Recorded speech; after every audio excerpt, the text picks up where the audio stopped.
तो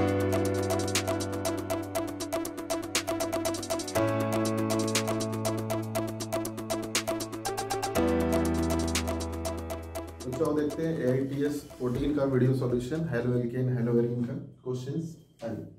सबसे पहला क्वेश्चन है 52 number, para bromobenzene derivative can't be prepared from. देखो पैरा ब्रोमोबेंजीन बोल रहा है बच्चों, तो पैरा और ऑर्थो डेरिवेटिव वही होते हैं जिसपे प्लस एम लगा हो, ठीक है। प्लस एम अगर लगा होगा तभी रिएक्शन क्या होगा, ऑर्थो और पैरा प्रोडक्ट देगा, क्योंकि इलेक्ट्रोफिलिक सब्स्टिट्यूशन बेंजीन देता है। आइए चेक कर लेते हैं कि इसमें किसमें पैरा है। तो ये है प्लस एम, तो ये ऑर्थो पैरा देगा, क्योंकि यहाँ हाइड्रोलिसिस होगी बच्चों। Fe क्या कराता है, हाइड्रोलिसिस, ब्रोमीन को तोड़ेगा Br प्लस और Br माइनस में, तो ये प्लस और ये माइनस, तो तोड़ेगा तो प्लस हमेशा जाएगा ऑर्थो और पैरा पे, ठीक। ऐसा ही चारों रिएक्शन में होगा, पॉजिटिव नेगेटिव मिलेगा ब्रोमीन से। अब पॉजिटिव हमेशा अटैक करता है बेंजीन पे, तो आपको पता है इसके अकॉर्डिंग अटैक करता है जो भी रिंग पे पहले से ग्रुप लगा हो, तो ये ऑर्थो पैरा प्रोडक्ट देगा, बिल्कुल देगा, क्योंकि ये प्लस एम है। ये देख रहे हैं, ये भी प्लस एम है, तो ये भी ऑर्थो पैरा प्रोडक्ट देगा। तो ऑर्थो पैरा प्रोडक्ट किससे नहीं मिलेगा, ऐसा बोला है क्वेश्चन में। पहला भी दे रहा है, दूसरा भी दे रहा है, ठीक। तीसरे में देखिए NO2 लगा है, NO2 एक माइनस एम ग्रुप होता है, माइनस एम हमेशा कहाँ खींचता है, इलेक्ट्रोफाइल को, मेटा पे, तो ये मेटा प्रोडक्ट देगा, यानी कि ऑर्थो पैरा नहीं देगा, ठीक है। और क्योंकि हेलोजन लगा है इसमें, Cl लगा है, Cl हमेशा ऑर्थो पैरा डायरेक्टिंग ही होते हैं रिंग डीएक्टिवेटिंग होने के बावजूद, ठीक। तो Cl क्या देगा बच्चों, ऑर्थो और पैरा ही देगा, तो ये भी पैरा प्रोडक्ट देगा। यानी कौन सा इसमें पैरा प्रोडक्ट नहीं देगा, तो आंसर हो गया third, answer will be third, क्योंकि उसमें माइनस एम लगा है। नेक्स्ट क्वेश्चन पे चलते हैं, question number 54, which among the following compound will undergo SN2 reaction fastest। देखो SN2 रिएक्शन किस में होता था, जहां मॉलिक्यूल में स्टेरिक कम हो, ठीक है। स्टेरिक कम हो मतलब मॉलिक्यूल का साइज जहां छोटा हो। साइज हमेशा कैसे देखते हैं, आर की लेंथ से नहीं देखते, डिग्री से देखते हैं। कैसे देखते हैं बच्चों, डिग्री से। अगर प्राइमरी होगा, क्या होगा, प्राइमरी एल्किल हैलाइड कहीं भी होगा, छोटा ग्रुप होगा, तो हमेशा SN2 देगा, और अगर बड़ा ग्रुप होगा यानी 3 डिग्री होगा तो हमेशा SN1 देगा। आइए देखते हैं फास्टेस्ट रिएक्शन कौन देगा। आइए प्राइमरी जो होगा या सुपर प्राइमरी, तो ये एल्किल हैलाइड जो है ये सेकेंडरी है, इधर देख लेते हैं। ये एल्किल हैलाइड जो है ये प्राइमरी है, ये एल्किल हैलाइड टर्शरी है, और ये एल्किल हैलाइड भी टर्शरी है, ठीक है। तो टर्शरी SN1 देंगे, टर्शरी SN1 देंगे, और रिएक्शन कंडीशन को देखते हुए सेकेंडरी हमेशा SN1 SN2 कुछ भी दे सकता है, तो इस पे आप श्योर नहीं हो सकते कि ये क्या देगा, ठीक है। लेकिन प्राइमरी हमेशा एक स्टेप में रिएक्शन देता है, छोटा मॉलिक्यूल होने के नाते, इसी वजह से ये SN2 रिएक्शन देगा। पूछा है कौन सा SN2 फास्टेस्ट देगा, तो सेकंड होगा आंसर। चलते हैं next, question number 55, out of the following compound how many are aryl halides. Aryl halides को न्यूक्लियर डेरिवेटिव की तरह समझा जाता है। क्वेश्चन में देखिए आपको कभी कभी न्यूक्लियर डेरिवेटिव नहीं भी लिख के दे सकता है, तो एरिल हैलाइड जब भी वर्ड यूज करेगा तो उसको न्यूक्लियर डेरिवेटिव ही समझेंगे। न्यूक्लियर डेरिवेटिव का मतलब जिसमें बेंजीन से डायरेक्टली लिंक हो हेलोजन, ठीक है। तो डायरेक्टली लिंक किसमें है, ये चेक करते हैं। इसमें लिंक है बेंजीन से, ये बेंजीन नहीं है बच्चों, तो बेंजीन नहीं है, एरोमेटिक नहीं, तो एरिल वर्ड नहीं यूज कर सकते। यहाँ बेंजीन जरूर है, लेकिन यहाँ पे एक्स डायरेक्टली लिंक्ड नहीं है, ये साइड चेन डेरिवेटिव में आएगा, एरिल हैलाइड्स में नहीं आएगा। इसमें डायरेक्टली लिंक्ड है तो ये भी आएगा। तो कितने हैं इसमें से एरिल हैलाइड्स, इसमें 2 है, पहला और आखिरी, तो सेकंड हो जाएगा आंसर, ठीक। Aryl means directly linked, nuclear derivative. Next question, question number 58, identify the given reaction and choose the correct option. Option choose करना है, क्या हो रहा है ये चेक करते हैं रिएक्शन। बेंजीन पर CH3 लगा बच्चों, CH3 मतलब प्लस एम X2 जब यहाँ पे है X2 Fe डार्क, जैसा कि आपको पता है सनलाइट में हमेशा होमोलिसिस होता है, तो अपोजिट हो गया डार्क, डार्क में होगा हेट्रोलिसिस, और हेट्रोलिसिस जब होगा तो ऑर्थो पैरा प्रोडक्ट बनेगा, जैसा कि ऑर्थो पैरा प्रोडक्ट इसमें बन भी रहा है, ठीक है, ऑर्थो पैरा बन भी रहा है। तो कौन सा मैकेनिज्म है, यह है इलेक्ट्रोफिलिक सब्स्टिट्यूशन रिएक्शन, जो कि एक पेट रिएक्शन होती है बेंजीन की, मतलब हमेशा बेंजीन प्रेफर करता है इलेक्ट्रोफिलिक रिएक्शन देने की। तो 58 का आंसर हो जाएगा आपका इलेक्ट्रोफिलिक सब्स्टिट्यूशन, ठीक। इसमें क्या होता है, एक इलेक्ट्रोफाइल आता है, H बेंजीन से सब्स्टिट्यूट होता है, ठीक। नेक्स्ट क्वेश्चन चलते हैं 60 question, question number 60, which of the following statement are incorrect, इनमें से कौन सा इनकरेक्ट है हेलो एल्केन्स के regarding. Haloalkanes are very slightly soluble in water. हाँ, बहुत बढ़िया लाइन है, एनसीईआरटी से ही है। होता क्या है, वाटर में आप देखते हो कि हाइड्रोजन बॉन्डिंग होती है। क्या होती है? Hydrogen bonding. तो एल्किल हैलाइड जब भी आप इसमें डिसॉल्व करना चाहोगे, ऐसे तो डिसॉल्व करने के लिए, सॉल्युबिलिटी के लिए आपको पता है यूनिवर्सल सॉल्युबिलिटी रूल क्या होता है, लाइक डिसॉल्व्स लाइक। ठीक, तो क्योंकि दोनों ही पोलर है, वाटर भी पोलर है, आरएक्स भी पोलर है, तो इजिली डिसॉल्व हो जाना चाहिए, लेकिन इजिली डिसॉल्व होता नहीं है। ये आरएक्स जो है लेस सॉल्युबल होने के नाते, वाटर में लेस सॉल्युबल होने के नाते इसकी सॉल्युबिलिटी कम होती है। क्यों लेस सॉल्युबल है? क्योंकि यहाँ आप देख रहे हो वाटर में हाइड्रोजन बॉन्ड पहले से, जो हाइड्रोजन बॉन्ड बहुत ज्यादा स्ट्रॉन्ग होता है इन कंपैरिजन टू दैट कि आरएक्स जब इसमें जाएगा तो आरएक्स जो होता है बड़े ही वीक बॉन्ड बनाता है। क्या बनाता है? Weak bond. पुराना हाइड्रोजन बॉन्ड तोड़ता है और नया जो बॉन्ड बनाता है वो वीक बॉन्ड बनाता है, और जब वीक बॉन्ड बनेगा तो स्टेबल थोड़ा कंपैरेटिवली कम होगा, स्टेबल कम होगा तो सॉल्युबल भी कम होगा। नए बॉन्ड जो बन रहे हैं आरएक्स के वो वीक बनेंगे। ठीक है, तो सॉल्युबिलिटी इसकी थोड़ी कम ही होती है वाटर में। होता है सॉल्युबल होता है, लेकिन स्लाइटली सॉल्युबल। सही, बिल्कुल सही है statement.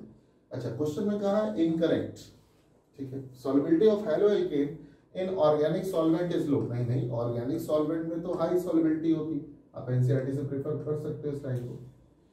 Next, boiling point of isomeric halo alkane increases with increase in branching. अच्छा, boiling point is always directly proportional to molecular weight and inversely proportional to branching के इनवर्सली प्रोपोर्शनल होता है। तो branching के इनवर्सली प्रोपोर्शनल हुआ तो ये बोल रहा है इंक्रीज होगा जैसे जैसे बॉइलिंग पॉइंट, जैसे जैसे ब्रांचिंग इंक्रीज होगी वैसे वैसे बॉइलिंग पॉइंट भी इंक्रीज होगा। तो ये भी स्टेटमेंट गलत हुआ। Density increases with increase in number of carbon atom. ठीक है, चलिए, डेंसिटी बिल्कुल बढ़ेगी क्योंकि डेंसिटी डिपेंड करती है फोर्स ऑफ अट्रैक्शन पे, और force of attraction is directly proportional to molecular weight. जैसे जैसे आप मॉलिक्यूलर वेट बढ़ाते हैं ना, फोर्स ऑफ अट्रैक्शन भी बढ़ता है मॉलिक्यूल्स के बीच। ठीक है, तो ये भी सही है स्टेटमेंट। पूछा है इनकरेक्ट कौन सा होगा, तो सेकंड और थर्ड इनकरेक्ट होगा, मतलब सेकंड हो जाएगा इसका आंसर। इनकरेक्ट स्टेटमेंट हो गया सेकंड। ठीक, चलते हैं नेक्स्ट क्वेश्चन पे। क्वेश्चन नंबर 62, एसर्शन रीजन है। एसर्शन दिया हुआ है कि एक एग्जांपल है एलिल हैलाइड का। एलिल हैलाइड मतलब एक होता है विनाइल हैलाइड, एक होता है एलाइल हैलाइड। एलाइल हैलाइड वो होता है जिसमें एलाइलिक कार्बन से हैलोजन लगा हो। एलाइलिक कार्बन क्या होता है? विनाइलिक के जस्ट बगल वाला। विनाइलिक क्या होते हैं? जो डबल बॉन्डेड होते हैं। ये विनाइलिक हो गया, ये आपका एलाइलिक कार्बन हो गया। तो एलाइलिक कार्बन से क्योंकि लगा है हैलोजन, इसी वजह से इसको कहेंगे एलाइल हैलाइड, यानी कि ये असर्शन बिल्कुल सही है। रीजन देखते हैं। These are the compounds in which the halogen atom is bonded to an sp2 hybridized carbon atom. Allyl halides में sp2 कार्बन एटम से हैलोजन जुड़ा होता है। नहीं, ऐसा बिल्कुल नहीं है, ये तो sp3 कार्बन है। ठीक, तो ये रीजन गलत हुआ जबकि स्टेटमेंट सही है। देख लेते हैं। assertion is true but reason is false, तो आंसर हो जाएगा थर्ड। आंसर थर्ड हो जाएगा क्योंकि रीजन में sp2 कार्बन से लिखा हुआ है। ऐसा विनाइलिक में होता है, विनाइलिक में sp2 कार्बन से जुड़ा होता है, एलाइलिक में नहीं। Next question, question number 65, match the column. क्या दिया? कॉलम फर्स्ट में कुछ रिएक्शंस दी हुई हैं और कॉलम सेकंड में दिया हुआ है वो कौन सी नेम्ड रिएक्शन है या किस मैकेनिज्म को फॉलो कर रहा है। आइए चेक करते हैं। ये आप देख रहे हो अल्केन है, अल्केन पे हेलोजिनेशन हो रहा है एक तरीके से। हेलोजिनेशन हो रहा है तो ये आप जानते हो फ्री रेडिकल सब्स्टिट्यूशन होता है। क्योंकि फ्री रेडिकल फॉर्मेशन होगा क्योंकि सनलाइट है। तो एक आंसर आपको दिख रहा है क्यू, एक आंसर आपको दिख रहा है क्यू। नेक्स्ट देखते हैं। ये एक एनिलीन है, एनिलीन से बन रहा है आपका क्लोरोबेंजीन।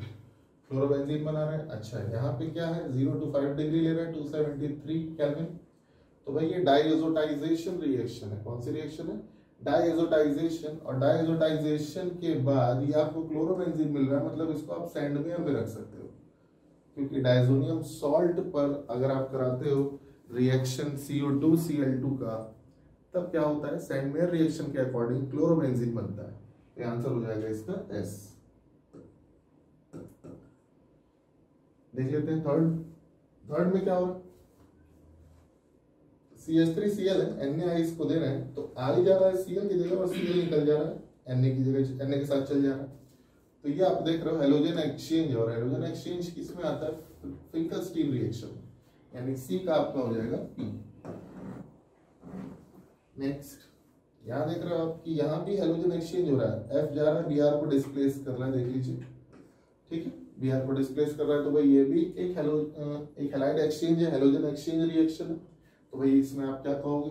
ये एक स्वार्ट्ज रिएक्शन है, क्योंकि ये एल्किल फ्लोराइड बना रहा है। फ्लोराइड दो ही रिएक्शन से बनता है, एक स्वार्ट्ज से, एक बाशीमांस रिएक्शन से, ठीक है। तो नेक्स्ट ये आपका हो गया D का R, ठीक, A का Q, B का S, T और R, पहला ही हो गया आंसर इसका, पहला आप टैली कर लो, ठीक। चलते हैं नेक्स्ट क्वेश्चन पे। Question number 68, identify the major product in the following reaction. Major product क्या है, आइए चेक कर लेते हैं। यहाँ पे आपको एक न्यूक्लियोफाइल दिया हुआ है OH-, साथ में मीडियम दिया हुआ है अल्कोहलिक, और नहीं तो यहाँ पे 3 डिग्री RX है। 3 डिग्री RX में अगर मीडियम एक्वस दे दें हम तो सब्स्टिट्यूशन हो सकता है, वो भी SN1।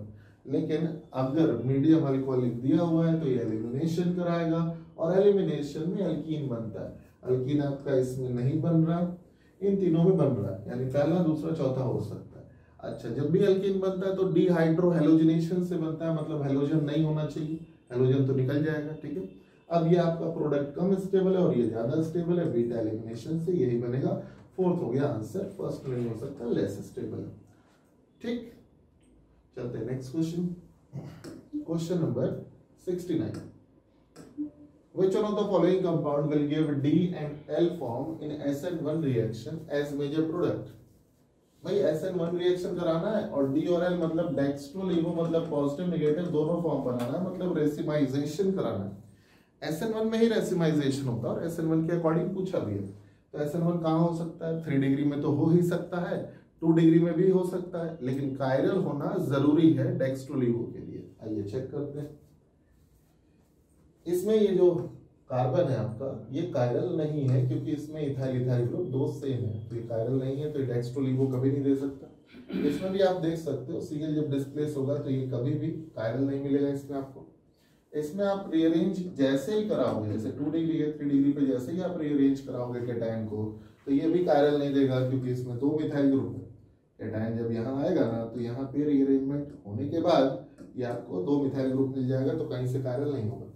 यहाँ आप देख रहे हो कोई रीअरेंजमेंट नहीं हो सकता, Cl निकलेगा, OH आएगा, ठीक है, एक स्टेबल कार्बोकेटायन बन रहा है, बेंजीन के नाते स्टेबल कार्बोकेटायन है, और स्टेबल कार्बोकेटायन हमेशा SN1 प्रेफर करता है, ठीक। SN1 भी हो रहा है इसमें, और नहीं तो कायरल होने के नाते, ये कायरल कार्बन है ना, यहाँ OH जब आएगा, ठीक। तो जब कायरल कार्बन है यहाँ पे तो ये क्या देगा? रेसिमाइजेशन देगा, डेक्स्ट्रो लीवो प्रोडक्ट देगा। 74, rate of Finkelstein reaction is maximum. Finkelstein reaction एक SN2 रिएक्शन है, नोट्स में आप देखोगे, एनसीईआरटी में आप देखोगे तो SN2 रिएक्शन आपको मिलेगी, एनसीईआरटी से रेफर करोगे तो SN2 रिएक्शन मिलेगी, और SN2 हमेशा 1 डिग्री RX में होती है। ये 3 डिग्री RX है, ये भी 3 डिग्री RX है, बेंजाइलिक है, और ये भी बेंजाइलिक या 3 degree RX, 2 degree 1 degree benzylic हो गया या 2 डिग्री हो गया, ठीक है। क्योंकि इसमें कार्बोकेटायन स्टेबल है, इसमें भी स्टेबल है, इसमें भी स्टेबल है, इसमें आप देख रहे हो अनस्टेबल है या कैटायन बनेगा नहीं, क्योंकि ये प्राइमरी है। तो प्राइमरी में तो तुरंत आप SN2 कराते हो, तो SN2 के नाते इसमें लगा दोगे आप, फिंकलस्टीन होगा सेकंड, ठीक है। नेक्स्ट,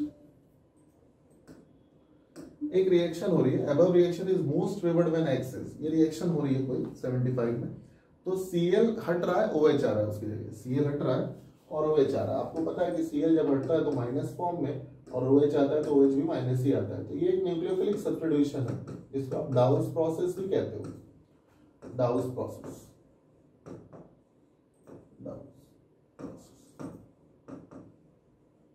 ठीक है। अब इसमें क्या है, बोल रहा है X क्या लिया जाए तो सबसे अच्छी रिएक्शन होगी, या स्पीडली होगी, रेडिली होगी, फेवर्ड होगी। तो क्योंकि nucleophilic substitution is always directly proportional to -m और -m, तो -m जो जितना बढ़िया वो उतना अच्छा रिएक्शन देगा। तो -m सबसे बढ़िया NO2 है, NO2 ज्यादा विड्रॉ करता है इलेक्ट्रॉन, तो ये जल्दी रिएक्शन देगा, ठीक है। चलते हैं नेक्स्ट क्वेश्चन पे। क्वेश्चन नंबर 79, एक मैच द कॉलम है, एनसीईआरटी के वेरी फर्स्ट पेज से ये क्वेश्चन आया। क्या है? Very first of haloalkane question है क्लोरामफेनिकोल। क्लोरामफेनिकोल एक ब्रॉड स्पेक्ट्रम एंटीबायोटिक है, तो ब्रॉड स्पेक्ट्रम एंटीबायोटिक आप किसमें देंगे? टाइफॉइड, बैक्टीरियल डिजीज, थायरॉक्सिन, यानी एक आपका हो गया आर। थायरॉक्सिन ये आप देखते हो गोइटर इसकी वजह से होता है, इसकी कमी से, हाइपोथायरॉयडिज्म की वजह से, तो बी पी हो गया। ठीक है, सी का देख लेते हैं। क्लोरोक्वीन, क्लोरोक्वीन मलेरिया की दवा होती है, ऐसा लिखा है एनसीईआरटी में, तो सी का हो गया आपका एस। और halothane is an anaesthetic agent used in surgery.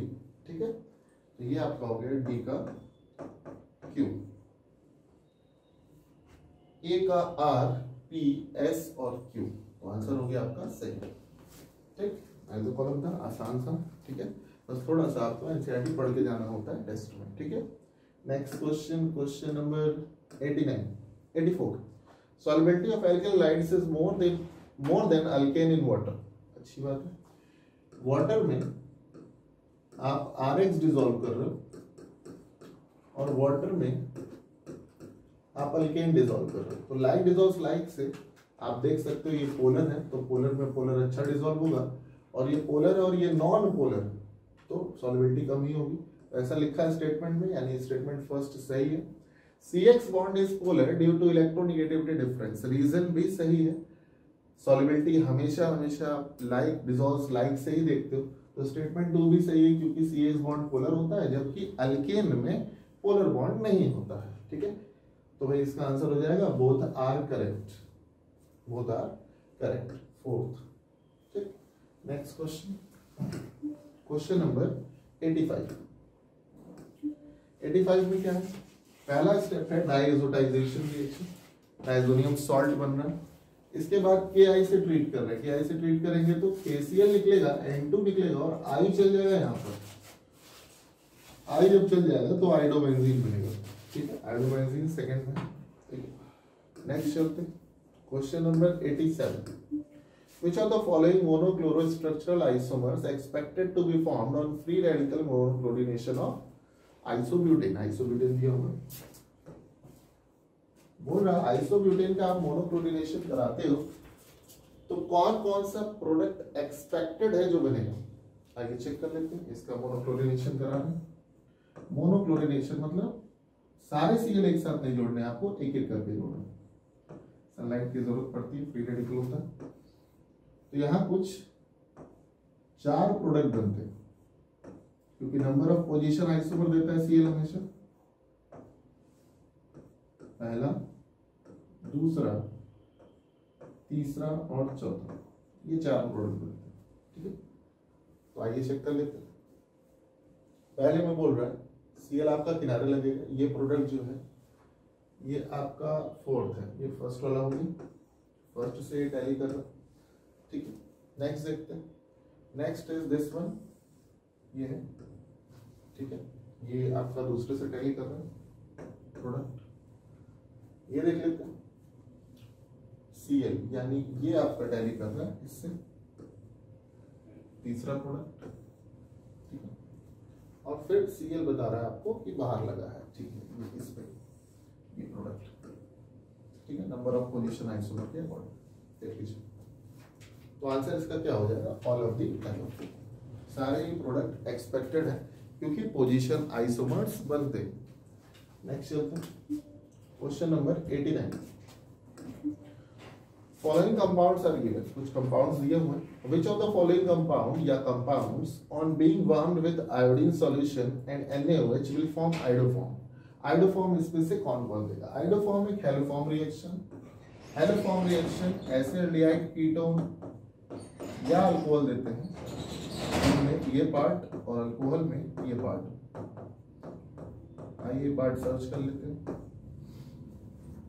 तो पहला अल्कोहल है, बिल्कुल ये पार्ट है उसमें, देख रहे हैं आप, इससे टैली कर लेना है। अल्कोहल अल्डिहाइड कीटोन इससे टैली करना है। ठीक है, ये देख रहे हो आप, कीटोन है, ये भी देगा, ये अल्कोहल है, ये भी देगा, लेकिन इस अल्कोहल में वो 2 कार्बन नहीं है, तो ये नहीं देगा। यानी पहला, दूसरा और तीसरा ये रिएक्शन देंगे। तो कौन रिएक्शन देगा ऐसा पूछ रहा है, तो सेकंड हो जाएगा आंसर। ठीक, चलते हैं नेक्स्ट क्वेश्चन में। Question number 93, which among the following is true? क्या ट्रू है? Freon does not initiate free radical reaction in stratosphere. नहीं, फ्रेऑन जो है ये क्लोरोफ्लोरोकार्बन है, और क्लोरोफ्लोरोकार्बन तो ओजोन को जाके डिप्लीट करता है, थिनिंग कराता है, ओजोन को ब्रेक करता है, होमोलिसिस कराता है। Iodoform initiate free radical chain reaction in stratosphere. नहीं, आइडोफॉर्म से नहीं, गलत है। Freon initiate radical reaction in stratosphere, हाँ तभी तो ओजोन की थिनिंग कराता है। Chloroform initiate radical chain reaction in stratosphere. नहीं, रेडिकल चेन रिएक्शन नहीं, फ्रेऑन ही कराता है। ठीक है, ट्रू पूछा तो थर्ड हो जाएगा answer. Next question number 96, C2H5Cl Na के साथ रिएक्ट कर रहा है तो X बन रहा है। X पर मोनोक्लोरिनेशन करा रहे हैं तो कितने स्ट्रक्चरल आइसोमर बनेंगे? तो सबसे पहले X बना क्या, X जब आप बोल्ड्स कराओगे तो 2 से 4 कार्बन बनेगा। ठीक है, अब इसमें मोनोक्लोरिनेशन कराओगे तो नंबर ऑफ पोजीशन आइसोमर आपको पता है बखूबी।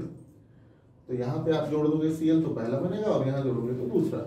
ये टैली करेगा दूसरे से ही, और ये टैली करेगा पहले से, यानी ये 2 प्रोडक्ट देगा, 2 पोजीशन आइसोमर देगा। आंसर हो जाएगा आपका सेकंड, ए और बी 2। ठीक, नेक्स्ट चलते question number 98, which of the following statement is are best suited for the given figure? क्या है देख लेते हैं। इस एक्सिस पे बॉइलिंग पॉइंट दिया है, इस एक्सिस पे, और इधर दिया हुआ है अलग अलग मॉलिक्यूल। ठीक, जिसमें आयोडाइड है, ब्रोमाइड है और क्लोराइड है। बोल रहा है the attraction gets stronger as molecule gets bigger in size. बिल्कुल सही है। Force of attraction is directly proportional to molecular weight. पिछले क्वेश्चन में भी आया था। The boiling point of alkyl halide is order किस ऑर्डर को फॉलो करता है? बॉइलिंग पॉइंट है एल्किल हैलाइड का, वो फॉलो करेगा मॉलिक्यूलर वेट के भी डायरेक्टली प्रोपोर्शनल होगा बॉइलिंग पॉइंट के। तो आंसर इससे आ जाना है आपका, ये भी सही है, ये भी सही है। Magnitude of van der Waals forces increases as the mass of halogen atom increases. ये तो बिल्कुल इसी पे निकल जा रहा है, फोर्स ऑफ अट्रैक्शन में वंडर वॉल ही आएगा। ठीक है, तो ये भी सही है। तो all of the above statement बोल रहा है, कौन सा इसमें बेस्ट सूटेड है, यानी करेक्ट कौन सा है statement? All of the above.